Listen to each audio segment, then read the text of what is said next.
Beautiful buildings paint the vast skyline of Queen Beach City, and they're huge compared to the busy ants Kelly now walks effortlessly alongside. Mobbed crowds, stampeding footsteps, and the blistering heat never bothered her in the slightest. She'd grown accustomed to the systematic maze of a city. What really bothered her was the fact that she walked so close to these people, and none of them would ever regard her, like their fellow commuters didn't even exist.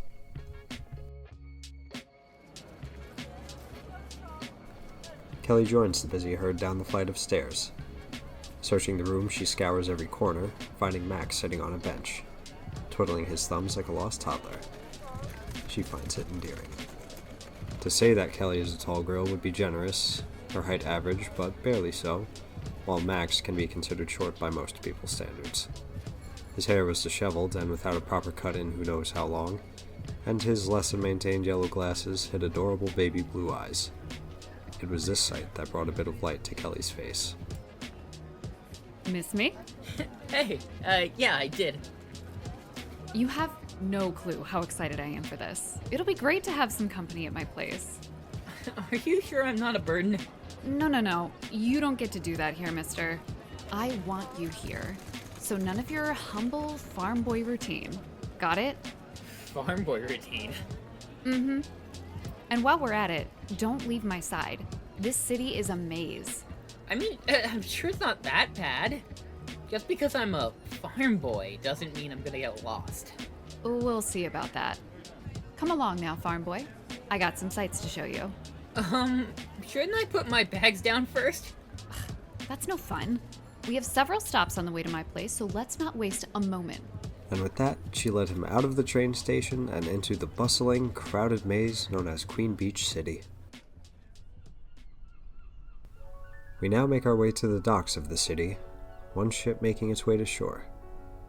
Tapping her fingers in a steady rhythm of impatience alongside this ship was a young woman named Emberly. Where she came from, Emberly was a ruler, a tyrant, a god. Now she was just a young, scared girl arriving in a new and foreign land she only had a passing knowledge of.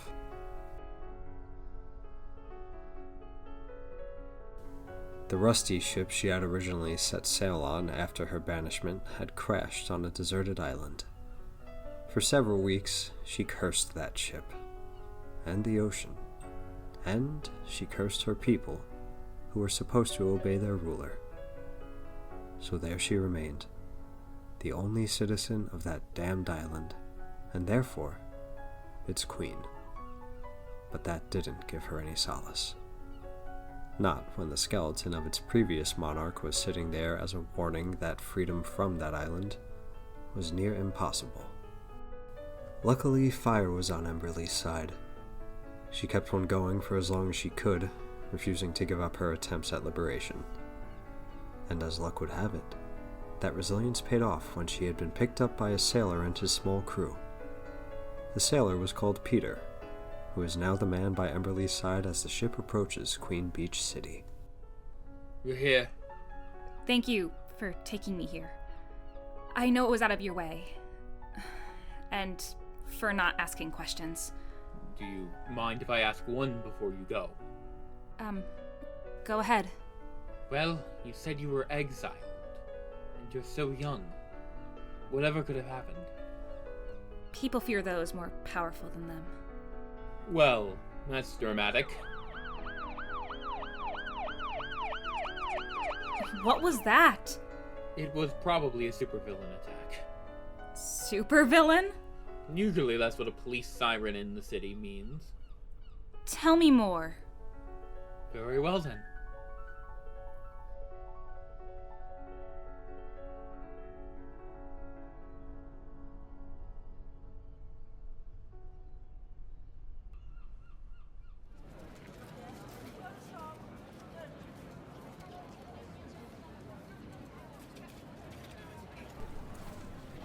Being a farm boy, Max was not what one would call accustomed to walking through large crowds. Kelly occasionally had to pull his arm in a certain direction, or maybe pull him towards her to not have him get completely lost. And yet there have already been several times that she lost sight of him completely, only to find him again after a minute of searching, with a look of embarrassment across his face. And yet, Kelly found it charming, waiving any possibility to complain, and settled to hold his hand as if he were a child. This embarrassed Max at first, but Kelly refused to lose him in this unsolvable maze. As they continued their conversation, Max caved, giving in to the hand-holding, embarrassment now gone, and Kelly's guidance in place.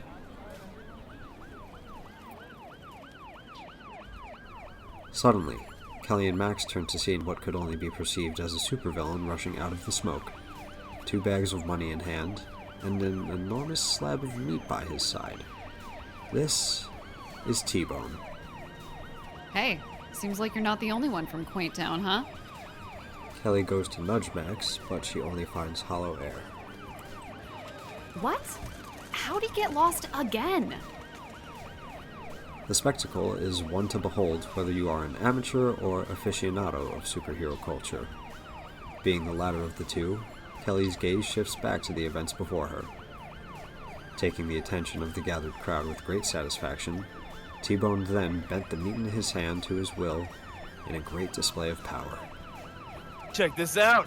Isn't this such a rare sight, eh? Oh, That was, until another figure appeared. Wearing a similar costume, adorned not in purple and white, but yellow and black, stands Dairyman, or, as they used to call him, Dairy Boy. During his time as Dairy Boy, he was a sidekick to Quaint Town's famous hero, Dairy Girl. But now he's here, in the city, stopping a villain he has faced a few million times, give or take, but now on a new stage. The surrounding citizens may have next to no idea what they are in for, but Kelly is the exception. She was only hoping that Max hadn't wandered off so far that he couldn't see it for himself. I knew I'd meet you here. You like making your presence public knowledge. How could I miss you? T-Bone takes his slab of meat and molds it into a big bat, and he takes a swing at the hero. The power of meat was on T-Bone's side, and in his control. And, as the nemesis of a hero named Dairyman, well, you would expect nothing less. He often utilizes meat as his weapon of choice, bending that blob of his into unique items depending on the situation. This first strike to our hero, however, was just that, a swing and a miss. Ha! Nice try. Miss. Miss. Miss. Hit!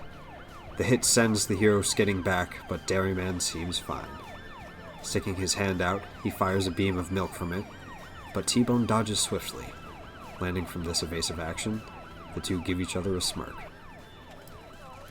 Emberly saw the layout of the city and determined that it was peculiar. The average building is higher than the most embellished castles of her homeland. Far more people walked through the streets, and they were loud. Very loud. She followed the loud noise, wanting to see these superheroes and supervillains up close. And once she saw them, she was confused yet impressed at the same time. One of the two men fighting before her eyes was dressed in yellow and black, and the other in purple and white. Emberly quickly notes those colors, yellow and purple. The banter was also a peculiar thing. Ah, you never let me have my fun. The purple one jabs a staff of meat, of all things, at the yellow one. I wouldn't be doing my job right if I did. The yellow one takes the white liquid surrounding them and levitates it, suddenly commanding it to charge at his enemy. Is that milk? That is milk. But yet somehow, she can't help but be impressed. These two are enemies, and yet here they are fighting each other with seemingly no fear in their eyes. Heck, they're cracking jokes. She had to admit to herself that she enjoyed their bravery. She could quickly tell which one was the hero, the yellow one, and which one was the villain, the purple one. And of course, Emberly was putting her stakes in the villain. His form is all wrong, though. He's wielding a bow staff, yet he has no real clue how to use it. It's almost like he's trying to wield a two-handed sword. No wonder the hero seems to be close to winning the fight. the villain suddenly does something odd with his bow staff. He changes its shape, as if he could manipulate the meat inside it, into what seems to be a huge flail with an even bigger slab of meat at the end, seemingly as a way to hit harder. Emberly could admire this guy's creativity, but yet his lack of experience with this weapon seems to be his own downfall. Since, as he swings, the surrounding flail seems to retract and hit him back, causing a much bigger hit to him than what would have been the damage from a direct hit to his opponent. This was her time to step in. Well, I barely had to move a finger. You got lucky. Sure I did. Anyway, I'll take that. Dairyman grabs the bags of money from where T-Bone left them, only to stop when noticing a wall of fire surrounding his nemesis. What the? T-Bone looks just as confused, but several seconds later, he disappears.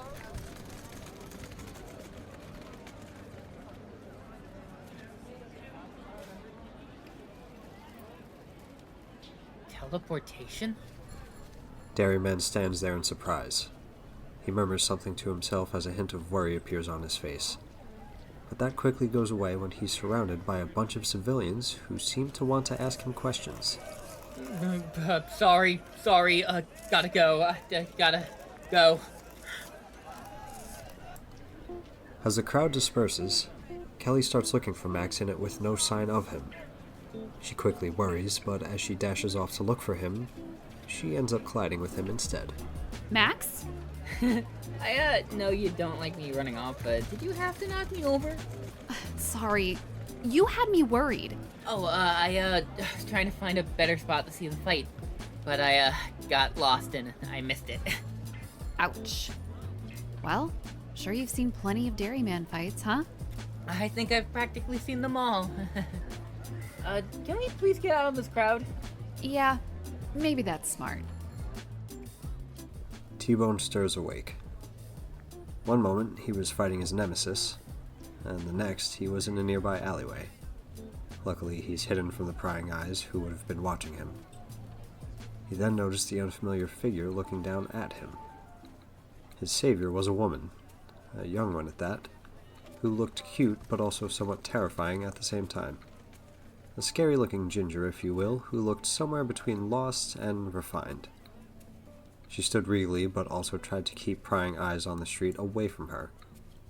That must be hard when you look like she does. Who are you? My name's Emberly. Emberly. Fire powers. Yeah, got it. I got it. Fire magic. How did you know? Well, the thing with names in my line of business, it's always thematic. I assume you know who I am? You're a supervillain. T-Bone, so I've heard. I could use your help. Sure, I can give you an autograph and, maybe some advice for an aspiring villain. That's not what I meant. I only just learned of supervillains, so I have no interest in being one. You don't know about supervillains? I'm not from here, but I could use your help to obtain something, and perhaps a deal could be arranged? And what exactly might be arranged? Your weapons. You're creative in how you use your abilities, but you could use some work on your technique. Excuse you? Are you trying to insult me? T-Bone immediately shifts his meat into a sword and does a cool trick to show just how impressive he is with it. See, I know my way around. He hadn't even realized she had a sword, and there he was, empty-handed. She has a flaming sword in her hand. She disarmed him effortlessly. T-Bone didn't mean to gulp, but that's definitely why Emberly had a cocky grin.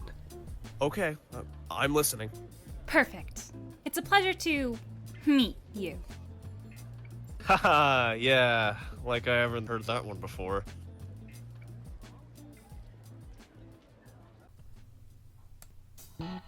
Across town, Max finally finds himself arriving in Kelly's apartment. Sweet, sweet not a city street. Oh, how I've missed you. Make yourself at home. Why, thank you. Wow. This place is a mess. It's not that bad. I shoveled manure as a chore for a decade. And yet if I kept my room this messy, my sister would have killed me. Wasn't it your uncle's farm? I said what I said. Max goes to sit down, ready to discuss something he knows needs to be said. Also, on the topic of my siblings, I should probably... But as he does, he trips over something and falls only several inches away from the couch. He looks to his feet to see what tripped him. A comic book he recognizes as Kelly's favorite series, Star Sentinel. Ow. Okay, maybe you're right about it being a mess. I was going to clean it, but I got caught up reading comic books and watching anime at the same time. You know, it's rare I get to say this without being a hypocrite, but you're kind of a nerd. Oh, and you're not? No, I'm a dork. Thank you very much. Max looks over to the comic and a deep sense of nostalgia comes over him. Oh, I see you're still reading Star Sentinel. Yeah, I could never give it up. Need something when the silence of my life becomes too loud. Oh, I see. Whenever I see superheroes, I always imagine what it's like to be among their numbers. Can you imagine that? Well, yeah, actually, In a different life, that could have been us. Oh, well... Anyway, what were you saying? Oh, sorry. Got a text. Oh, come on.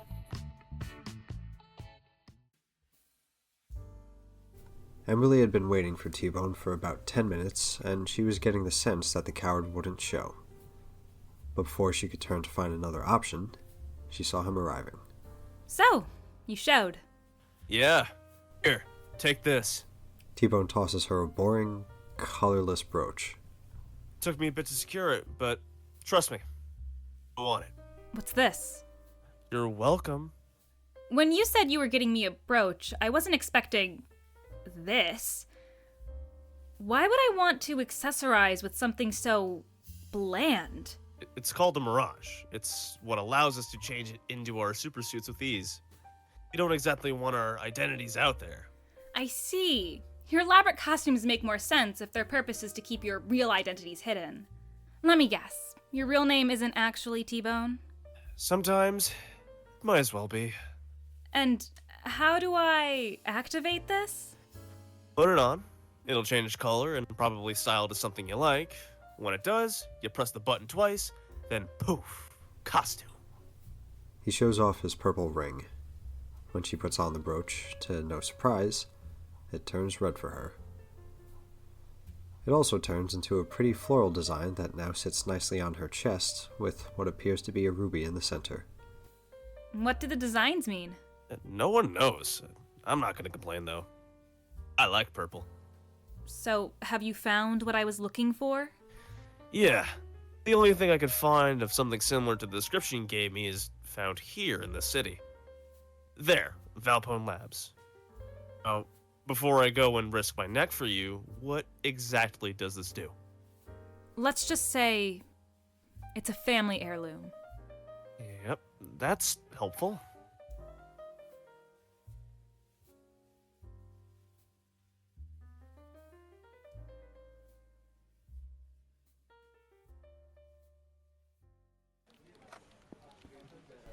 Kelly's footsteps are louder than she'd want them to be as she walks into Valpone Labs. The sun is going down, and she did not want to be going to work this late, but this time at least, Max wanted to go with her. Are you sure you want to come with me? I told you could stay at my apartment. I mean, perhaps I can help. Especially if it's something really quick. Kelly didn't know what it was that she did, but she knew what was going to happen. It was likely unwarranted, and it likely wasn't going to be quick. Max doesn't deserve to be there for it, but she can't say no to him being helpful. So she takes him up the elevator. There's nothing fun about the floor Kelly works on. No spectacular view of the city, and for a place called Valpone Labs, this floor has no actual labs. There is especially no one here that is enjoyable to talk to. Kelly felt bad for bringing Max to a floor where the only interesting thing is that one room that no one goes into anyway. And of course, the worst thing about this place is who Kelly can see storming right towards her like an enraged minotaur. Hogwasher. Well, his name isn't Hogwasher. Kelly never actually ever called him that name. But her brain couldn't help but associate him with it. He deserves a name that fits just how vain and infuriated he always sounds. So for this story, we will leave his name off the records. You care to explain what I... Now, we could sit here and retell you exactly what he said to poor Kelly, but it doesn't matter. She wasn't even paying attention. Nor did his complaints ever actually mean anything. The person she did care to think about was Max. She could see his face out of the corner of her eye, concerned, like she was fighting an enraged bull. And for a brief moment, she lost herself in her imagination. One more misstep like that, and you're out of a job! Kelly hated being snapped back to reality. Luckily for her, he stormed away and into his office. You can't let him treat you like that. That's not how it works in the real world, Max.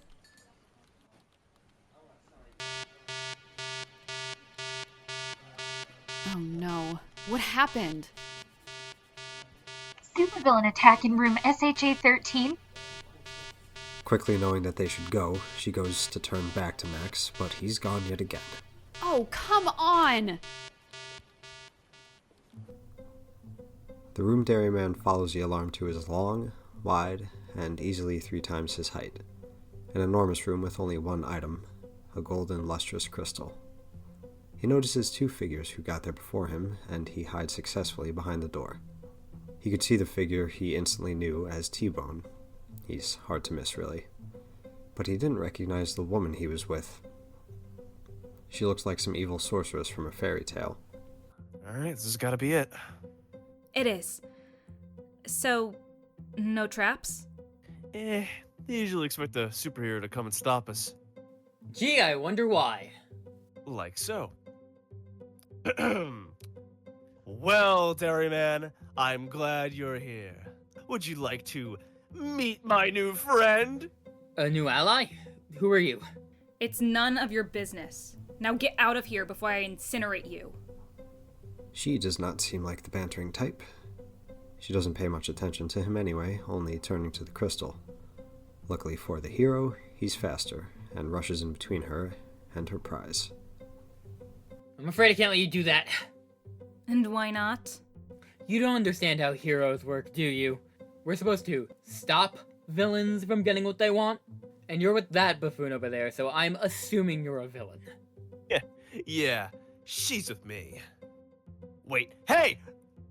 I don't mind going through you. Good. That's the point. The impact of a firebolt sends him tumbling back a few feet. Painful, but he's dealt with worse. He swiftly retaliates with a quick milk beam. It lands, and as it distracts her, he rushes in to go for a hit.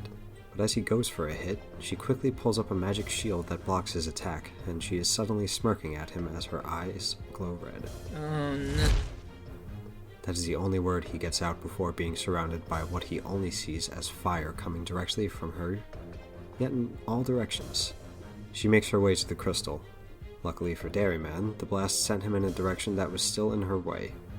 He stands his ground, ready to counterattack. But that became complicated when he hears a familiar voice. Max? Max? Kelly was not supposed to show up. Oops. Am I interrupting something? Yeah, you are. Kelly! She wants the crystal! You need to protect it! Oops. He didn't realize that Kelly never introduced herself to Dairyman. Well, that's awkward. But Kelly just smirks, looks at the crystal, nods, and then races toward it. No!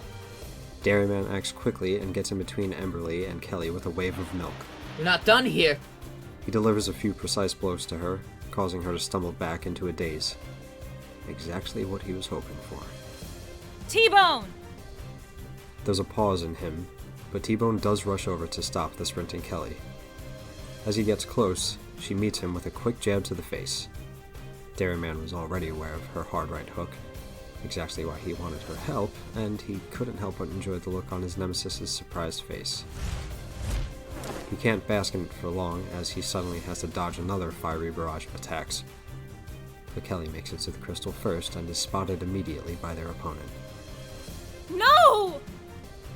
It looked terrifying from the other's perspective, but Kelly didn't seem scared by it at all. Her smile looked as though she had just found something she had been waiting for all of her life. Kelly! His concerns do nothing as the crystal melts into her skin. Her green eyes turn golden, and she falls to her knees. No, no, no! That's my power, not hers! I take it you wanted that to happen to you? You're going to pay for this, Milk Boy. Oh boy, you look mad.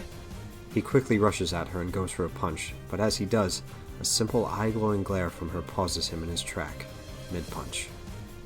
She gives him a merciless glare as she grabs his wrist and starts heating it. Quickly. Ah! What are you trying to do? Burn off my hand? Wait, don't! What? You can't. And why not? T-Bone doesn't get the time to explain because those few moments are enough for Dairyman to get his footing as he jumps in the air and uses both feet to kick her and twist his wrist out of her grasp. There's a burn that was likely to scar and he is out of breath. This time, his next attempt to punch results in the same fire shield from before, and he notices the same fiery inferno coming at him. The scar on his back hits the wall with a force loud enough to cause a screech. Her boot goes on his side to hold him in place, and she goes to blast him again. Superhero, huh? But as she does, she's suddenly flung off by something large. At first, the superhero could barely see his savior, but the figure sends Emberly crashing into T-Bone. Kelly is now nearing 15 feet tall, much different from her old 5'4". Stay away from him! T-Bone, we need to go! Emberly hastily grabs hold of T-Bone and suddenly, in a wall of flame, they're gone. Kelly's attention quickly falls onto Dairyman. She rushes to his side and helps him sit up. Are you okay, farm boy? As if on cue, the yellow mask over Dairyman's eyes seems to give out of energy. And suddenly, he's Maxwell Carton again. How did you know? You called me Kelly. I've read enough comics to figure it out. Are you worried about the new height? Nah, I think I have a good handle on it. I'm more worried about you and these burns. I've had worse. Max suddenly notices the overprotective look she's now giving him. I have a lot to explain, don't I? Mm-hmm.